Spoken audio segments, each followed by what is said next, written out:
Don, welcome to Everyday Heroes podcast by Kofkin Bond. Good to have you here, my friend. Thank you, Tony. Thanks for having me. If you want to become an entrepreneur, you need to understand that entrepreneurship is the hardest game in the world, right? You can't do it. It's just that you can't do it yet. Yeah. I hope. Fingers crossed.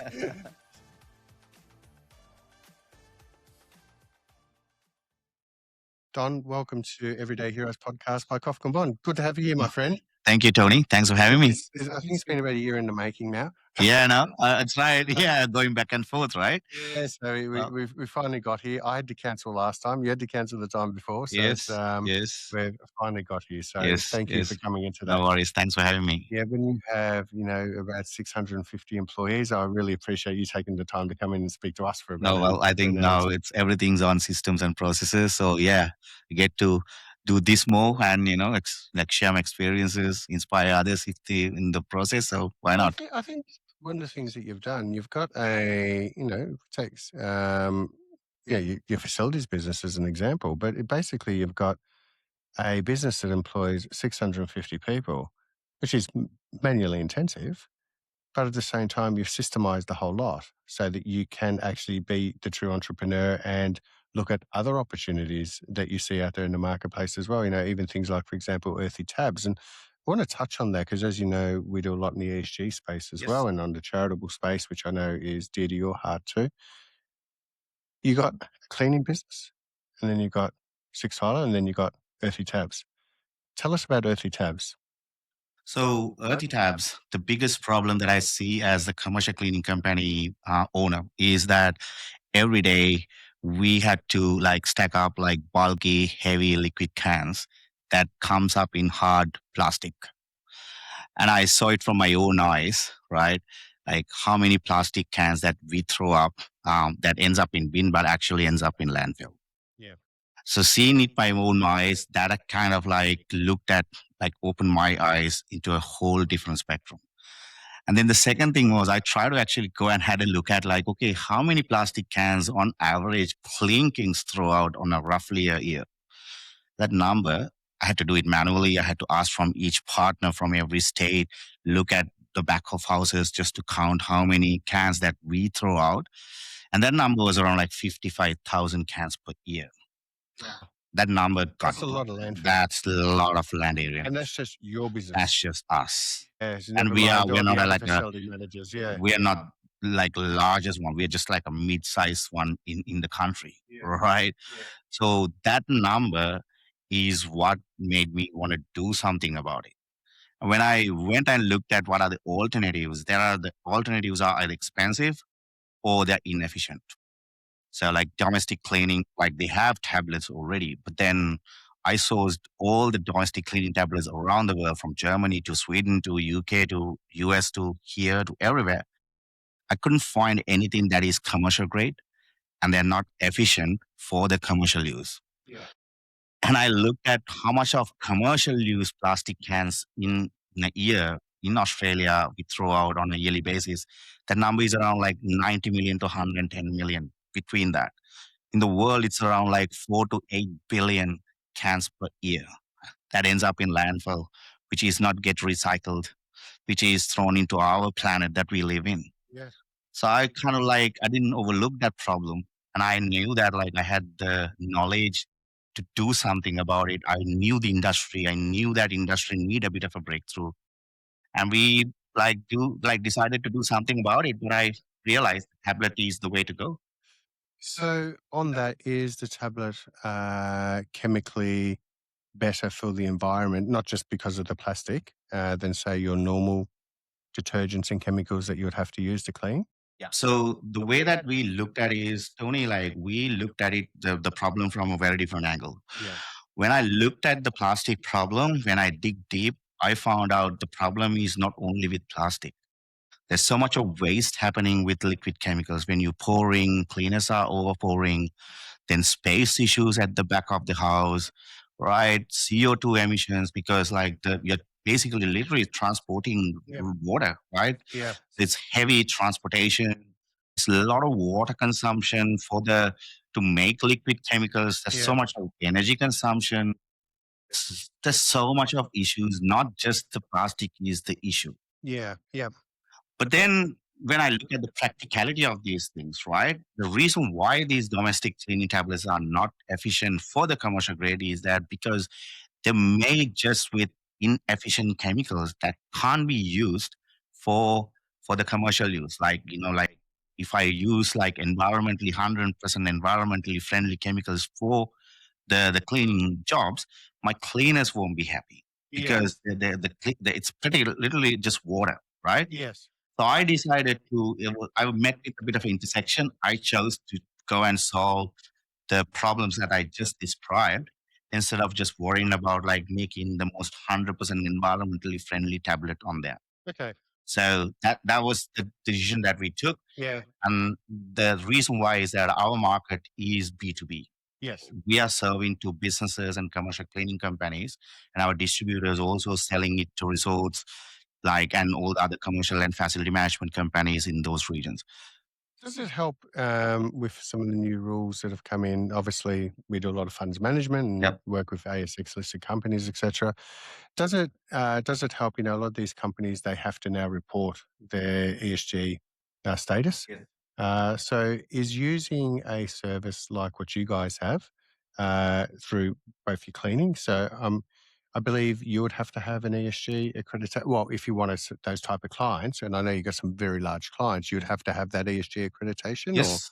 Yes. yep, okay, So with Earthy Tabs, what we did was we didn't stop at just by formulating tablets for different glass cleaner, multi-purpose. Likewise, we didn't end up there. We actually went and developed a tech platform, like an ordering platform called Earthy Platform, right? mm, Where where every time businesses comes and switch from bulky heavy liquid chemicals to us, they can come and create a profile with us, include their locations. If it's a commercial cleaning company, they can include their clients, their locations. And with every order, it calculates these 7 different metrics from how much of plastic, how much of land area, how much of CO2 waste, emissions, etc. Yeah, everything. And then it's neighbors aligned, building management, like with data as well. And pretty much we've created the ESG reporting within us. So our idea is pretty much like get a product, match it with technology so that it's actually streamlined with the reporting. I once heard a quote which I thought was really interesting regarding the cleaning industry. Is that nobody notices the work you do unless it's a bad job. Yeah. Yeah, so it's nobody notices a beautiful clean window. They just notice a thumbprint on the Yeah. window. Yeah. Yeah, so it's so from that perspective of having, and I know like we had dinner once in one of the restaurants at a client of yours, very high profile restaurant here in Melbourne. They're not my client, so I won't mention their name. so, so it's a very high profile restaurant, and so from that perspective, that you walk into that place and it's just beautiful. It's the atmosphere is great, the food is great. It looks really presentable, nice, which you want for something that is serving food. Yeah. Now, if all of a sudden though you went to the bathroom and the bathroom was disgusting, Yeah. it would take away the entire ambience of your experience of what you've actually had. So, as much as the restaurant is based on atmosphere and food, if you don't do your job properly, Yep.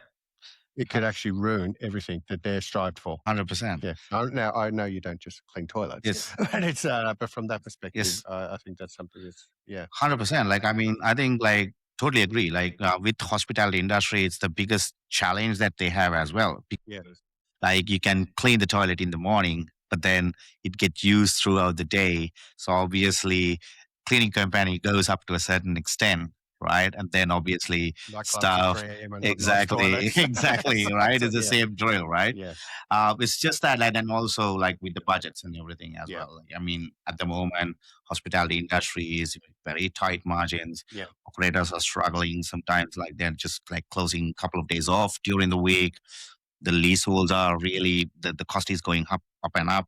So all of these things. So obviously, it's a combination of all of that. But like as a business, it's like what we look at is cleaning is always a work in progress thing, Absolutely.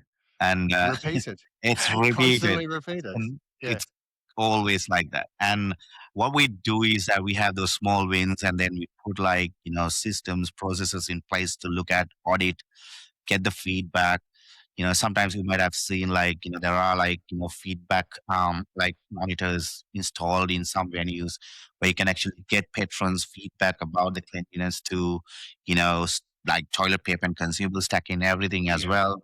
So those feedbacks, those data comes to us and we always look at it.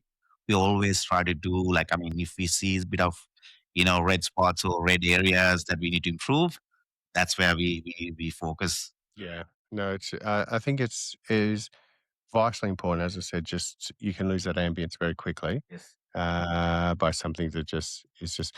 I remember once, 30 years ago, walking into a kebab shop on Bridge Road, Richmond, Okay. and the guy who went to take my order looked like he just finished fixing his car. Right. He just everything. His nails were black. He had just, and it was just like I just walked out. Yep. I just was not going to get that kebab. Yep. So I Yep. wanted that kebab. I Yep. can assure you. Yeah. I might have been a bit tipsy and needed a kebab. But it was just interesting my reaction to something that wasn't clean. Well, I'm not going to consume food Yes. for somebody serving me who is Yep. not clean from that Yep. perspective. Yep. 14 years as an entrepreneur. Yes. You didn't start a business with 650 people. No. What made you join this industry? Number one, that's my first question. Well, uh, I never wanted to join this industry, right? I accidentally fall into it. Like with the little capital in my hand, and then I looked at like what are my options, and with the money that I had, that was one of the industries that I can easily go in without very very less capital. Yeah. The service based is not industry, you can actually put a service and then you can make money out of it. You can actually build a business from there. So did you originally clean toilets? Well, I started when I was in uni and all that. I started cleaning public toilets and barbecues Okay. Yeah. where for councils. So yeah. Okay. So, So you've done the hard yards. yes, I have. I have.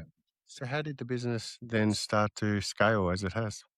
So for the first 18 months, we didn't had a single client, zero. Okay. So it was. So what were you studying at uni to start with? So I started like I studied accounting, finance, financial planning. Yep. Okay. Worked as a financial analyst with Bunnings for 2.5 years. Okay. So yeah, so I did like the whatever the career path that even my parents wanted to have. Like, right? Yep. So obviously coming from Sri Lankan Mm-hmm. family, you have this status thing to maintain as well, Oh yes. Yep. right? So, but yeah, So your but parents didn't want to tell their friends that you clean barbecues? no, No. Okay. no. So it was kind of like considered as something to be ashamed of. But I kind of like felt like it's you got to do what you got to do to make ends meet, Yep. and obviously, you can grow from that. You can learn from any business. I would say so it doesn't really matter whether it's a cleaning company or what I'm doing with other like Marktech and or any other product, right? Yeah. It's the same thing about business, but it's about like who's driving that business, who's actually you know taking that vision, taking the growth, into that different. How do you go from a now bearing in mind we're all business owners, Yes. how do you go from cleaning the barbecues? First of all, getting a council contract to clean the barbecues and to clean the public toilets, etc. Doing that yourself to then going to employee number one, and then employee number two, and employee number three. So So scaling, yes, yeah, scaling you yeah. So what I did while was still having to do everything else. yeah, of Yeah. course, of course. So I cleaned public toilets and barbecues as a student, Yes. right? So I didn't had a business at back then. After student life, I went as a financial analyst and started a job and all that. Then I left that my full time job with Bunnings How and old were you? started. How old are you? I was 27 when I left. Were you married? No, No mortgage? no mortgage. Okay, so let's go to what you wrote a magnificent article on the 5th of February this year, which you put up on LinkedIn. Yes. First heading up here is taking risks. Yes. So was it easier, you think, to take the risk because you weren't married, no children, and no mortgage? 100%. Still living at home with mum and dad? Yes. How did they feel about you quitting Bunnings, or you just didn't Oh, tell them? they wasn't happy at all, mate. Like it was a disaster. They were calling me every day just to reconsider. Right. So that was the challenge. There's only one person who said, like, go and So do your it. parents don't own their own business? So none of my family and my entire family, no one's doing business. Okay, so being an employee was the safe route. It Yes, was the route that could help you get the mortgage, get the wife, get the yes, kids, yes. and pay for the school And fees, the biggest part was that, like, I actually, and you have consistency of pay. yes, Yeah. yes. The biggest problem at that point, even for my parents, was that I saved that money, which I put it into business, actually my down payment for a house. So, so that was the biggest one for them. I was like, "What are you doing?" You know, like. But what I believed is that, like, taking risk at that point in life, especially as you said, like no kids, not married. So that was a safer bet because I knew that I can always go back to a job. I can always pick up a job. I have experience. So, and I have a, like, I can work something out. But if I don't do what I really wanted to pursue, then I will regret for the rest of my life. So that was it. Okay. So, do you think you would have made that same decision if you were newly married? Maybe not. Maybe yes. If I really wanted to, I might. But the risk might be a little bit more calculated. Okay. So, 27-year-olds don't do well, I suppose a 27-year-old who has nothing to lose can take on bigger risks. Sure, they're still calculated, but it was more that everything is a pot of gold at the end of the rainbow. Yeah, 100%. Yeah. Because when I started, right, I didn't know what to do, how to do. I didn't had any sales experience. I didn't know what to talk with my clients. I didn't know anything about this industry, even what I Yeah. went through, right? I didn't know how to price it. Nothing. Zero. I knew how to clean, Yeah. right? That's it, Yeah. right? But building a business is more than just knowing how to clean and all that, right? Yep. Obviously, winning that contract, how you can let the other party believes in, you can deliver what they do. So all of those things. But like I think like that 18 months of like trial and error, trying so many different things showed me like, okay, what's the best part to sort of like go and acquire clients. And yeah, like 18 months took me the first client to land the first client, but 24 months we had 37 clients. By like 20, like probably like 3 years, we had around like 120 or something. So the number grew. So you had the ability to get off the tools, or in this case, the Donnybrush, pretty quickly. Yes, yes, yes, yes. That could have been a great incentive to start with. Yeah. You go into a nightclub and meet some girl. What do you do? I clean toilets. We just clean a lot of them. We have a lot of Yes, clients. yes, yes, Um, that yes, goes to I own a large business that cleans toilets, yes, amongst cleaning everything, obviously. yes. Um, okay, there's a comment here that I liked. There's always a bias against risk. Everyone wants to play safe, protect their job, cover themselves, but progress never comes from playing safe. Can you expand on that a little bit for our listeners? Yeah, so I think like I'll take one example. Like, look, let's say Clean Kings, right? We were growing like really exponentially, like in across states as well, and sometimes Me too. it's in New Zealand as well. Yeah. Yeah. Yep. And one of the things that like really like I was doing with a business partner at that point, Mm. right?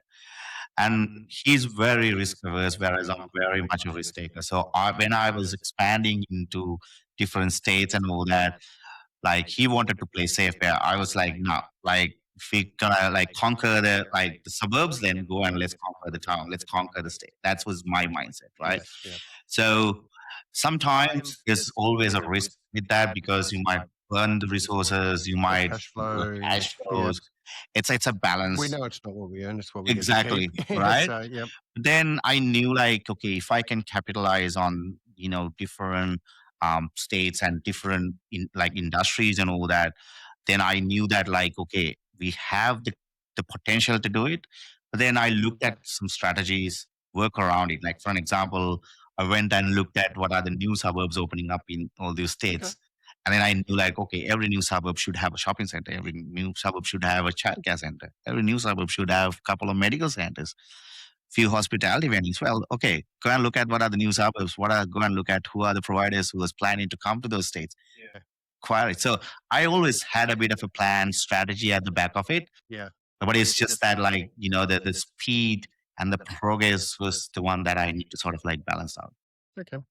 So let's go to on the next part. Hard work. There's sometimes a thought process out there where, especially amongst some young people who are looking at whether it be a side hustle or whether it's, starting Mm. their own business. And this is definitely me as a 22-year-old. Yep.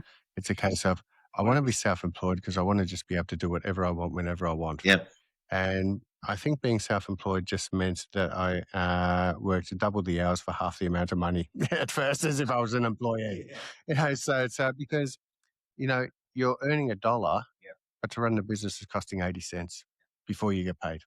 And I think that's where a lot of people think that I'll just become an entrepreneur and then you become a billionaire. Isn't that what happens? So it's they forget about. And I gave a talk once at Sydney University. So it was the last day of the entrepreneur course for business, commerce, and entrepreneurship. Right. And I asked the question, who in this room would love to build a company like Facebook or Amazon? And most of them put up because they're all sort of thinking the tech industry, Yep. obviously from an entrepreneur perspective. And I would suggest all of them in the room put up their hand. Right. I said, okay, that's wonderful. Um, can you put up your hands, please, if any of you have ever worked 20 hours a day, 7 days a week? No hands went up. Right. Is there anyone prepared to work 20 hours a day, 7 days a week for maybe 10 years? Right. No one put their hands up. And I said, well, then you'll never be Jeff Bezos or Bezos or Mark Zuckerberg. Yep. They lived and they breathed, Yep. and Elon Musk as well. They live and they breathe everything they do. Now, from my perspective, that can be detrimental to other things in your life, like, Yep. for example, your health, Yep. your marriage, your relationships, forgetting your kids' names, or Yep. them forgetting who you are. Yep. So I think there's also that fine balance. But you and I understand and know hard work. Yep. And growing a large business is hard work. It is. How do you balance everything? Well, I don't think that there's something called balance. It's sometimes seasons, right? In my eyes, it's kind of like seasons. Um, I'm smiling because I totally agree. Yeah. like My so, social life is my yeah. business, basically, as It's well. not. We It's not became that friends because we met through exactly. business. Yeah, yeah, Exactly. yeah. But I think it's more about like you obsess with things, and that means like this is what you put on this earth to do. Mm. So that's what I believe, right? So I'm not good at anything else rather than this is what I believe in. This is what I'm passionate about, and this is what I'm obsessed about. So totally agree with what you just said, like about we just live and breathe this every day, and that we're so much obsessed with this. So I would say like the balance is something that for ordinary people, if you want to be extraordinary, then well, my friend, you need to just be obsessed and like don't forget about don't think about the balance, but like have some seasons for yourself.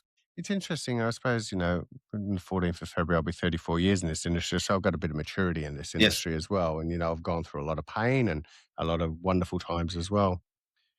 One of the things I was telling our inner circle, one of our founding partners, she's a psychotherapist who deals with high profile business owner males who sometimes might suffer imposter syndrome or and not thinking things or start to sabotage their own success in ways as well. But one of the things I was discussed on that I did actually over the weekend, we're up in Sydney, and very rarely I work on a weekend, but I was up there for work. Oh, we went out on the Saturday night, but on the Saturday I was there for work. A client from Hong Kong was flying in, so met with them there. What was interesting is that I'd finished up a new business plan for the next 5 years. Now, the next 5 years is actually, in other words, what I call a 60-month business plan. 60 months does not sound a lot, Yep. but every new month, 60 months starts again. Yep. So it's never been Kind of roll so over. it's Yeah. just a continued Yeah. Yep. rolling emotion. What I did this time was something different. It wasn't just year one, the dot points, what we want to achieve. I also wrote my personal plan next to it Mm. and then my not negotiables. Yes.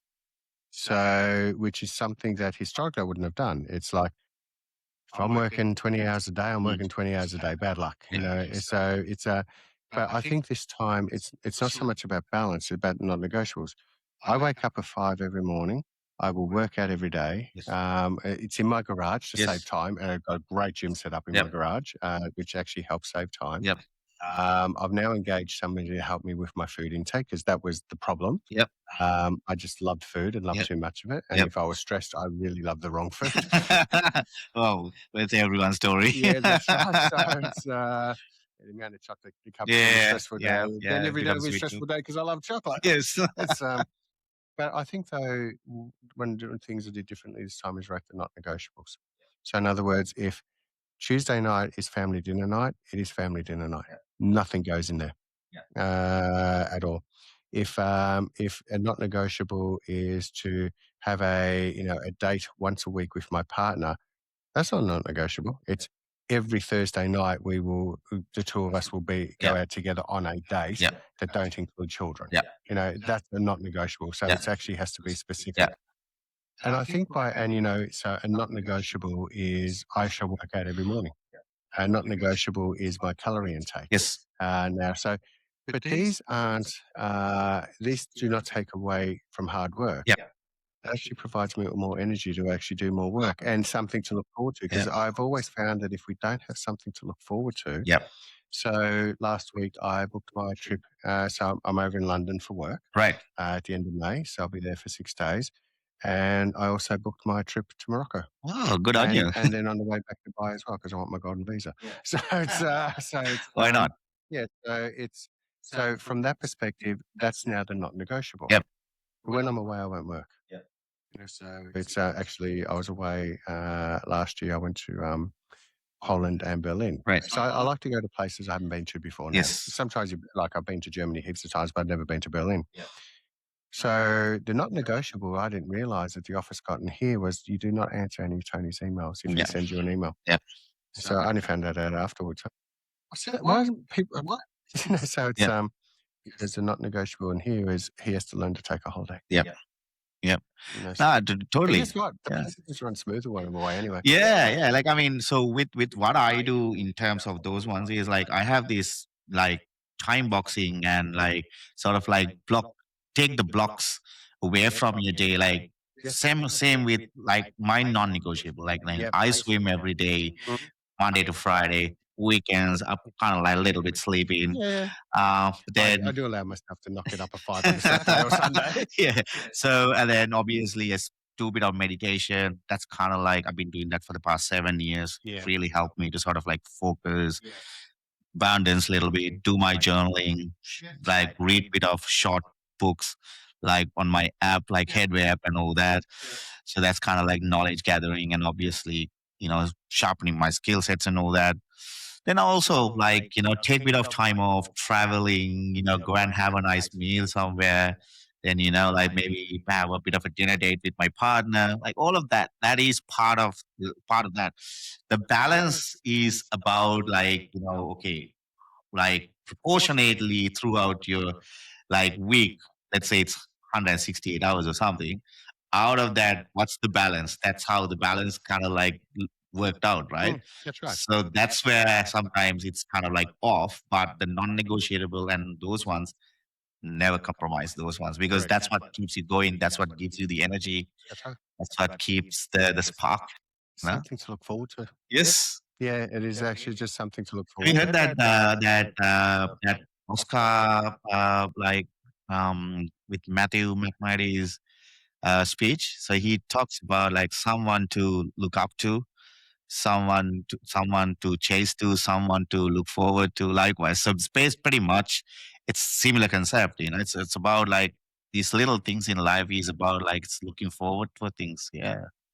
Do you, once again, entrepreneurs, building businesses, you see a new opportunity, you like that opportunity, you run with the opportunity. No matter how much we try to stay focused, we can get distracted by shiny things. Yes. It's part of our personality Yes. to actually do that as well, but we're usually very focused on what we do Yes. as well.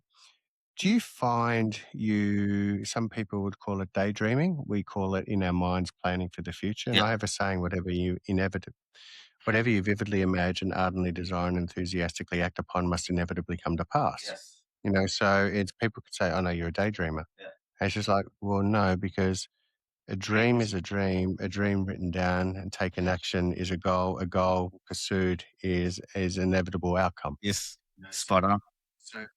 Do you find that sometimes is the difference between somebody who is just an employee versus somebody who is an employee that will end up becoming a partner versus somebody who should actually just be out there building their own business? Yep.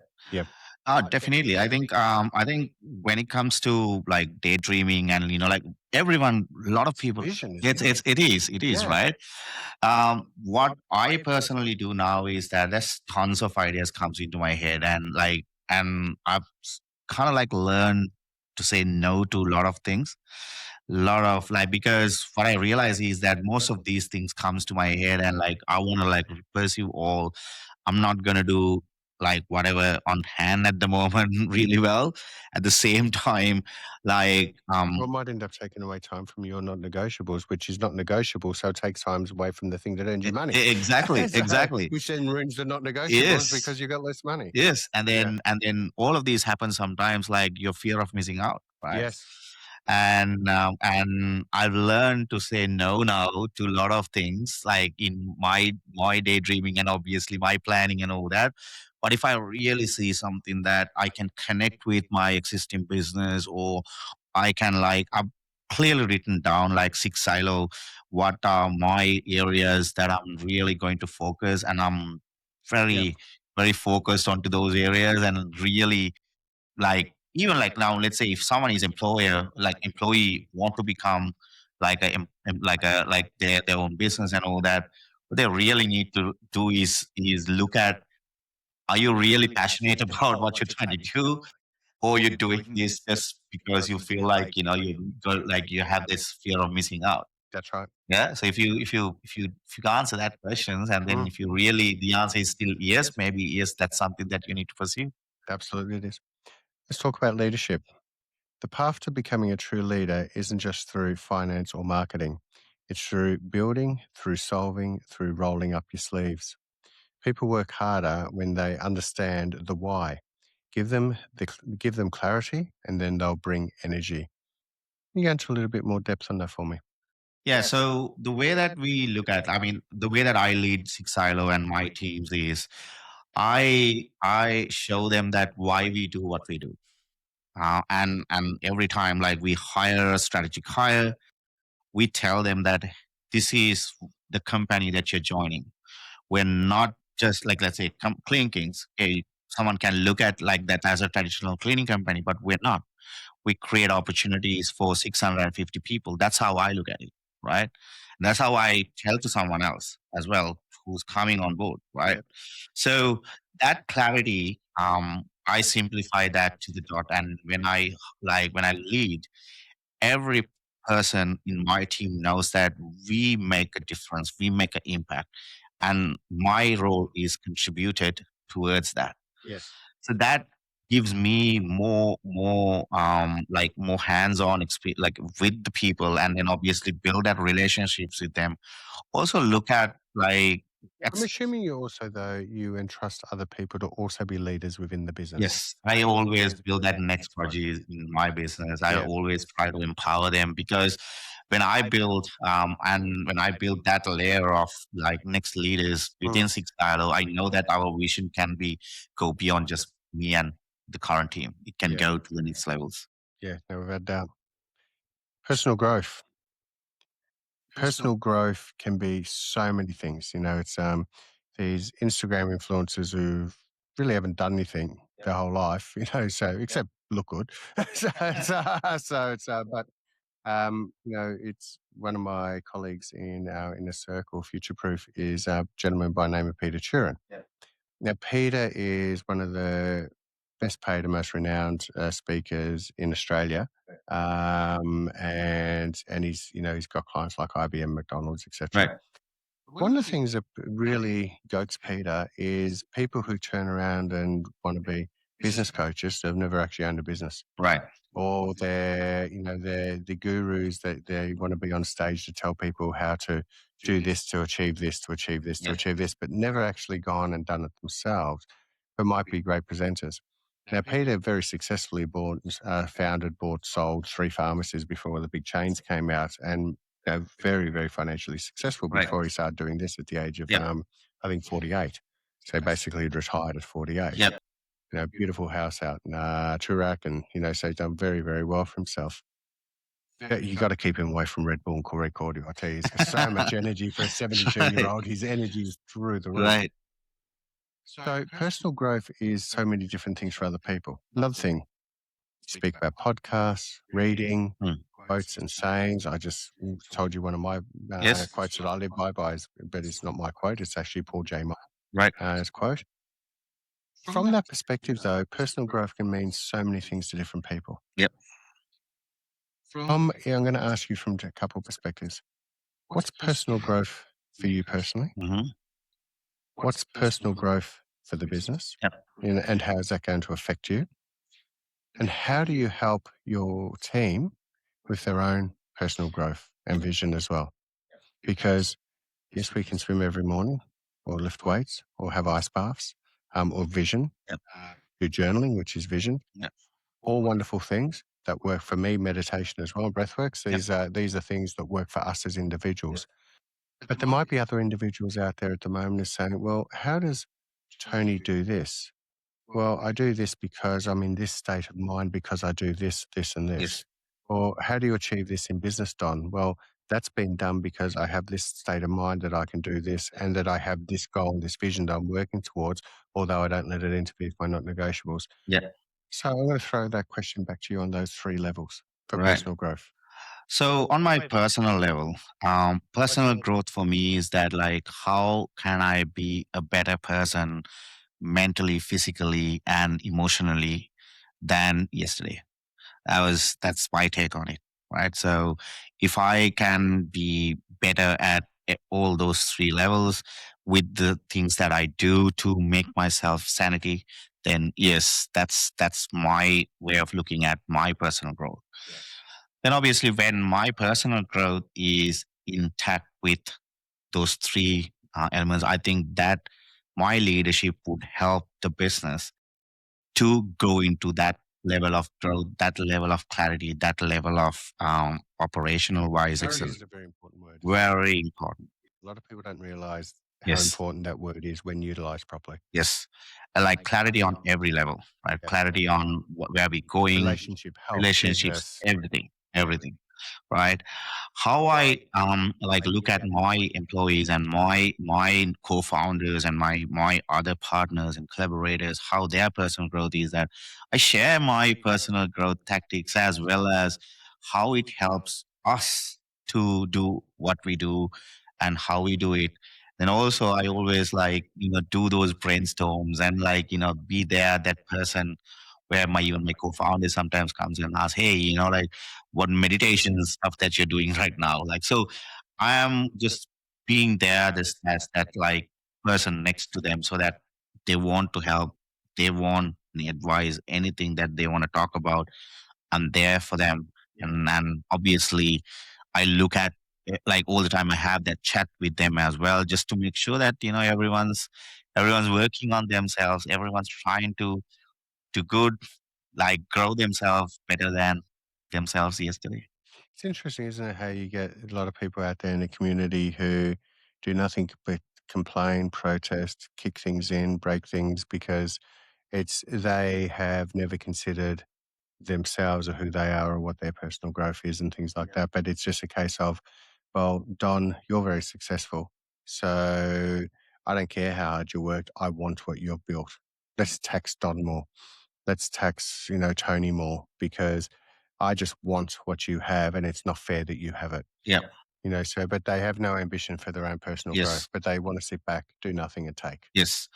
And It's unfortunately, yeah. I see that being bred in society quite a Quite a bit as lot. well. Yeah. Quite a lot. Quite a lot. Because people, like, I mean, with less ambition, they just hate for people who have been ambitious and And like did the succeeded as a result. Well, exactly. but how many times have we failed before we succeed? Oh, so many times, Yeah. like I Could you mean, imagine if we gave up the first time we tried to walk? yeah, Oh, I fell yeah, over. That's not yeah, good. That's not going to work. yeah. Yeah, Well, we keep on walking, right? that's right. It's like maybe second time also fall down. It's like, I mean, I That's remember, probably about 500 times before you yeah, actually get to walk 4 steps. yeah, yeah. I mean, like I have Thank God for this, nappies. You get to land on your bum. yeah, yeah. Like I mean, my sister have like I mean, I have a nephew. He's 4 years old now. Mm. I saw him basically like falling down, but he just keep on get up, like, just not Well, when giving did he up, walk into yeah, right? as long as if he Exactly. didn't, yeah. Exactly. So it's the same drill, like, and failure is the mother of success, Yeah, right? So, if you don't fail, obviously you don't know what's in it when you make it to the other side of the fence, right? yeah, So yeah. yeah, definitely, definitely. Okay. Entrepreneurship, huge heading. It is. You have done it very, very well. Now, in saying that, doesn't matter how well we've done it on the surface, we've all failed at things, Yep. we've all achieved things. But I think one of the keys is you learn from it. What can I do differently? Because the idea is still good, but maybe I just had to execute it a bit differently. Yes. So if you're speaking to a room full of 19-year-old, 20-year-olds with stars in their eyes about wanting to be an entrepreneur, um, what's some of the advice that you would provide them?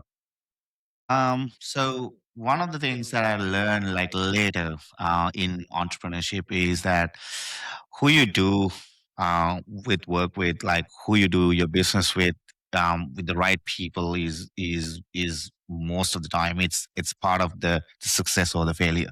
So earlier days, like didn't really look at values of the people that I do business with. I looked at their skill set only, right? So now I learned it the hard way that like first I need to go and like really spend some quality time with the people that I really want to do business with, and then also like really look at what their values, morals, what they stand for.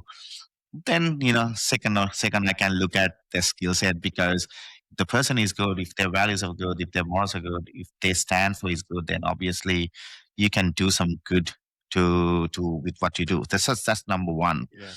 Number two is that like, if you want to become an entrepreneur, like you need to understand that entrepreneurship is the hardest game in the world, right?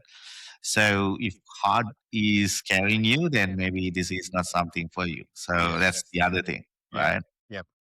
So those two things is kind of like what I really want to emphasize for someone or 19-year-old. But then again, like in my businesses, like what I failed is most of the time with execution, or I didn't Yeah. do my research properly, or even like sometimes like, like a couple of businesses failed because the market like reacted in some other ways.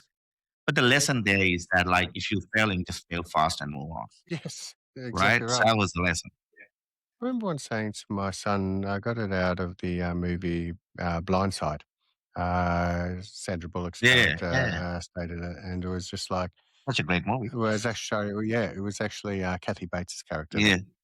So when the big fella was trying to learn math or something like this, and Kathy Bates was his tutor, yeah, and he said, I can't do it. I just can't do it. And she looked at me, she said, no, not that you can't do it.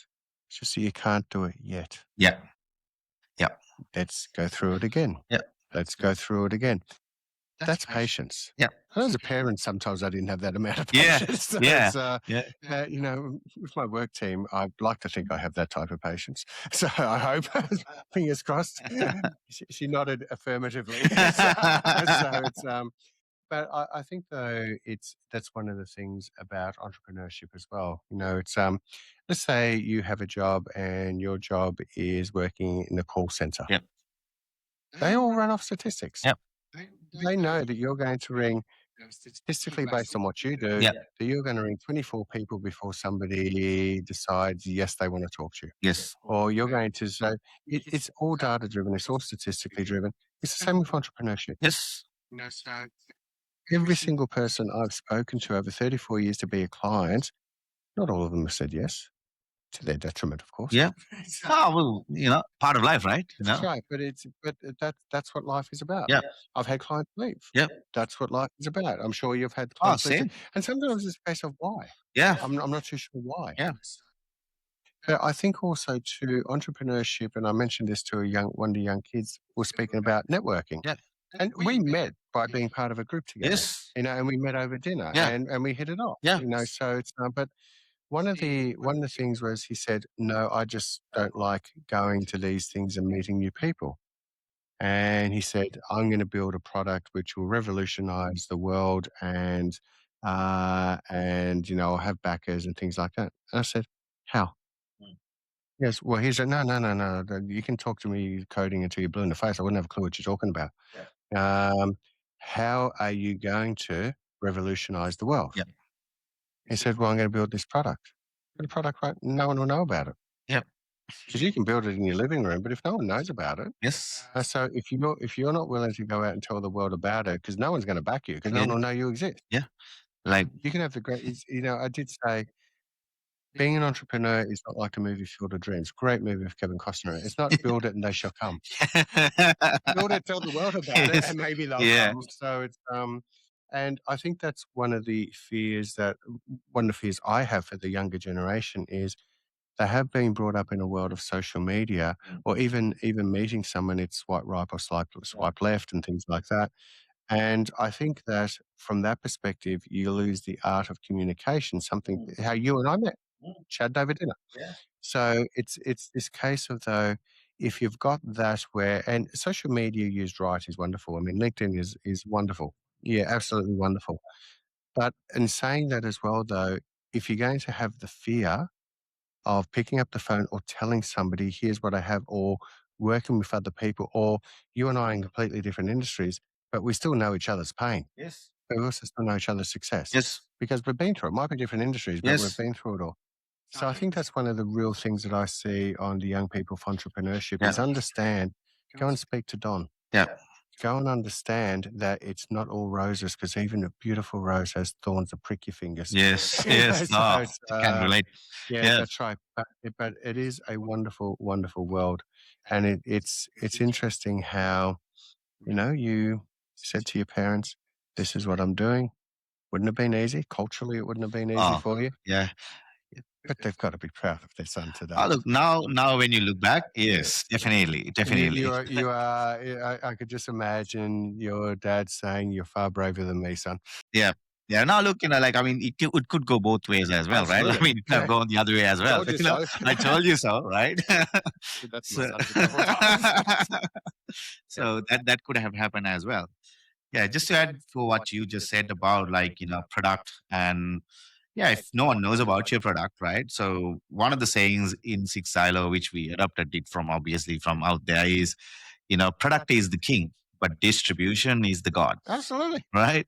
So if no one knows about your product, right? That's right. Well, like how good is your product is that's not good at all, right? So Correct. so that's one of the things that like, I believe at the same time, I think with COVID, as a lot of people have distanced themselves. So to add to what you just said about like people don't know how to talk to people, and sometimes like in networking events, it's all about like pitching, pitching, pitching, but not really trying to build that relationships, right?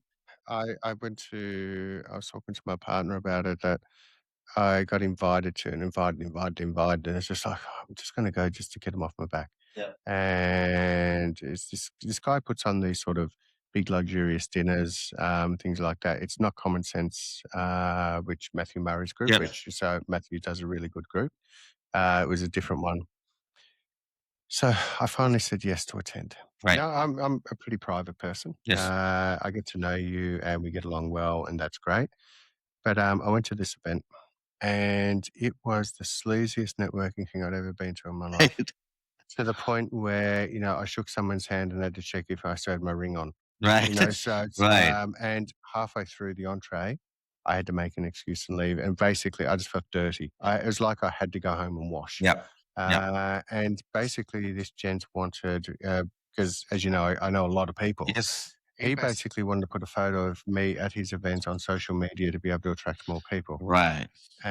And it was just and then tried to sell me a house. Right. So it's, Right. and it was sleazy and it was not genuine and things like that. Yes. Whereas we can just meet over dinner, have a laugh, have a chat, and it's building genuine connection, Yes. which you build relationships, and relationships are what last. Yes. Transactions aren't. Yeah, like people do business with trust, right? So Mm. trust needs to be earned, like Yeah. trust needs to be like with time and everything. And then Yeah. obviously look at the synergies, look at whether, I mean, not only transactional level, right? Like transactional level, like relationships, they just last until that transaction lasts. That's it. Well, I'll tell you something I did on my very first social event at Cub. Right. Okay, it was actually old Queen Street Right. Yeah. one Yeah. day. Yeah. So I went there. It was close to Christmas. Russell Hallcroft was the speaker, Right. and I went down there and I purposely left my phone in the car. Right. You know why? Because I've always had the adage that if you have an excuse not to mingle, your phone is usually one of them where it's like you'll come all of a sudden there's something urgent you Yeah. have to do Yeah. because you feel awkward. So by not having my phone there, I had to go up and introduce myself to somebody. Yeah. The very first person, Les Spasevsky, the Ah, model yes. press. Yes. I Yes. went up to Laz and said, "Hi, I'm Tony." He goes, "Hi, I'm Laz." Yeah. And we just started chatting, and we're really good friends now. Yeah. We catch up for dinner once a month, and Right. so it was. But if I had the phone, I had an excuse. So guess what? This is the way I look at it. Because I was asked a question, because I've told that story before, and I was asked a question. Don't you feel uncomfortable sort of going to these events and having to go and introduce yourself to someone? I made the comment, the reason why I left my phone behind is because I feel even more stupid or more uncomfortable standing there looking at my phone and not introducing myself to Yeah. somebody because I'm not going to stand there Yeah. and I'm not a drinker, so I'm not going to looking for Dutch courage through alcohol. I'm not going to go there and introduce yourself. So it's actually, and you've learned it as an entrepreneur, I've learned it as an entrepreneur, and that is get comfortable with doing the things that are uncomfortable. The saying is, be comfortable with doing the things that you find Yes. uncomfortable. I just now say because I just get comfortable in everything. I'm not shy. Yeah. I'm just comfortable with doing things that other people find Other people uncomfortable. find comfortable. Yep. I'll just go up and say hello. Yep. Yep. And you look lonely. I look lonely. Hi. I'm Tony. Yeah. So it's nice to meet you. Yes. So Yes. Jordan Papadopoulos was another Yes. one. That's how I met as well, just by doing that too. So, but I think that's one of the keys of being an entrepreneur. Yes. It's not going then saying, "Hi, by the way, this is what I do. Here's my pitch." Yes. And by the way, I just took your ring off your finger as I shook your hand. I mean, So, that's easy, yeah, right? yeah. So it's a nice watch, by the way. Let me shake your other hand. Yeah. Yeah. So I think that's Yes. entrepreneurship. I'm going to end on a couple of rapid fire questions. If that's okay, Don. Sure. Who's your football team? Manchester United. Who's your AFL football team? Hawthorn. No, okay. You got one. You got one right then. Manchester United. You got one. I agree with. I won't say one right. I'm an Essendon fan, so I'm looking forward to beating you guys on the 15th of March, our Yes. first round one. Yes. So Yes. we'll win. Let's see. Some supporter over there. So There you go. you grew up in Essendon. She makes for Hawthorn. Right. I live around the corner of Hawks, but now they're leaving. No, all I can say is betrayal. Somebody who grew up in Essendon and have racks for Hawthorn. Anyway, we'll get back on track. Right. Movie or live shows? Live shows. Yeah.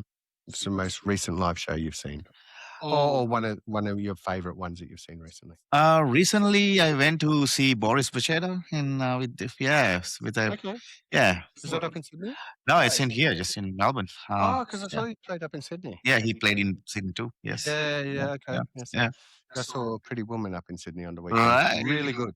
right, They did it really, really. right. Yeah, fantastic movie, of course, but the stage show was really good. Yeah, like I think when Netflix came on, like less movies in cinemas and all that. But Yeah, then I saw. I still like going to the cinema. Yeah, I still love it as well. Like Yeah, here and there, like maybe a date or something with my partner. But yeah, I've been letting to go by myself and just eat. all right. I'll have I like going to the Nova because they do the best choc tops in all of Australia, as far as I'm concerned. I have my popcorn, my choc top, and my Coke Zero, and there's no one there to You're a judge bit me. sweet tooth. No one there to judge me.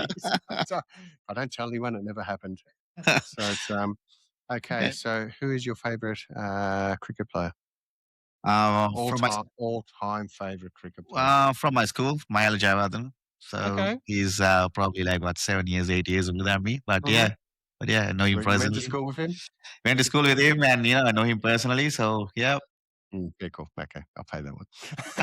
So, that makes perfect sense. Books or podcasts? both. Both. Audiobooks or reading? Again, both. Mhm. A favorite business book of yours and why? Hmm. Oof, that's a tough one. There's so many. Um, mm,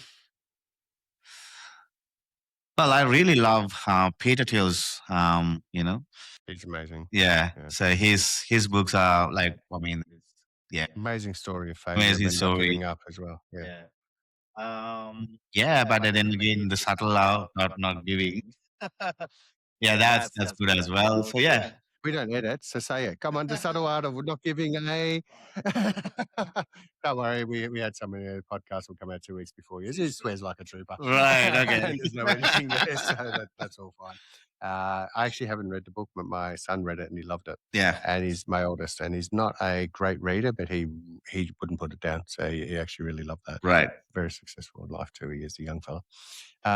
Coffee or green smoothie? Coffee. What's your favorite coffee? I'm a bit of an almond fan, so like almond latte or almond Oh, just normal almond latte. normal. Yeah, I like a Yeah, strong almond latte. yeah, yeah, Yes, that's so okay. So answer this for me. For you, yeah. success is Doing good for others. beautiful answer. Don Het, thank you for coming in. Really appreciated having you here today. Tony, thank you for having me, and yeah, looking forward to the podcast. My pleasure. Cheers, man. The Kofkin Bond podcast is a product from Kofkin Bond and Company, which we are an authorized representative of Count Financial. All information in this podcast is for education and entertainment purposes only. It is not intended as a substitute for professional, finance, legal, or tax advice. The hosts of the Kofkin Bond podcast are not aware of your personal financial circumstances. Before making any financial decision, you should read the product disclosure statement and, if necessary, consult a licensed financial professional. Do not take financial advice from the podcast. For more information, head to the disclaimer page on the Kofkin Bond website, or you can find resources on the ASIC website and find a registered financial professional near you. In the spirit of reconciliation, Kofkin Bond & Co. and the hosts of the Kofkin Bond podcast acknowledge the traditional custodians of the country throughout Australia and their connections to land, sea, and community. We pay our respects to their elders, past, present, and extend that respect to all Aboriginal and Torres Strait Islander people today.